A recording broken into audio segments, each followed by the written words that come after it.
एक अमीर लड़का था। उसे एक गरीब किसान की लड़की से प्यार हो गया। लड़की सुंदर होने के साथ साथ काफी समझदार थी। एक दिन जब लड़के ने उस लड़की को बताया कि वह उससे प्यार करता है और उससे शादी करना चाहता है, तो लड़की ने कुछ सोचने के बाद उस लड़के को शादी करने से इनकार कर दिया, क्योंकि वह गरीब परिवार से रिश्ता रखती थी। लेकिन कुछ समय बाद जब ये बात उस लड़के को पता चली, तो उसने लड़की के माता पिता से बात की और उस लड़की को समझाया।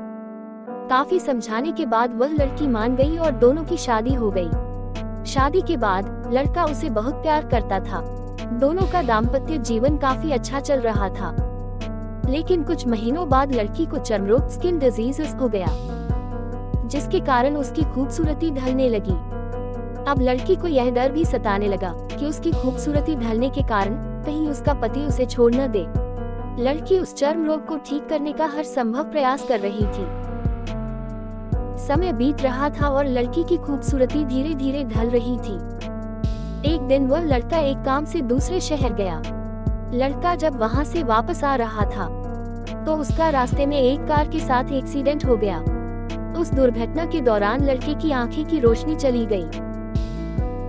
इस दुर्घटना के कुछ समय के बाद उनका जीवन फिर से सामान्य और सुखी बीतने लगा।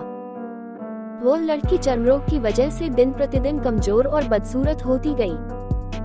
लेकिन पति अंधा होने के कारण उनका दाम्पत्य जीवन ठीक चलता रहा और दिखाई न देने के कारण वह लड़का उससे पहले की तरह प्यार करता।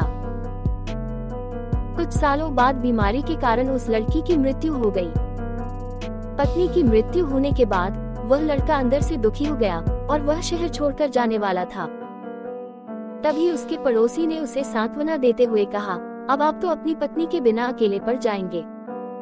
वह आपका काफी ख्याल रखती थी। अब आपका जीवन अंधकार में कैसे व्यतीत होगा। तब उस लड़के ने अपने पड़ोसी की ओर देखा और गहरी सांस लेते हुए कहा, मैं कभी अंधा था ही नहीं, लेकिन मैं यह सोचकर अंधे होने का नाटक करता रहा कि कहीं मेरी पत्नी को उसकी बीमारी और बदसूरती के कारण यह ना लगे कि मैं उससे प्यार नहीं करता। इसीलिए मैं इतने सालों तक बिना कुछ कहे हुए अपनी पत्नी की खुशी के लिए अंधा बना रहा। यह बात सुनकर पड़ोसी की आंखों से आंसू छलक आए और वह लड़का वहां से उठकर चला गया। शिक्षा: अगर आप जीवन भर खुश रहना चाहते हैं, तो आप लोगों की कमियों की तरफ ही नहीं उनकी खूबियों की तरफ भी गौर करिए। आपका जीवन आसान हो जाएगा।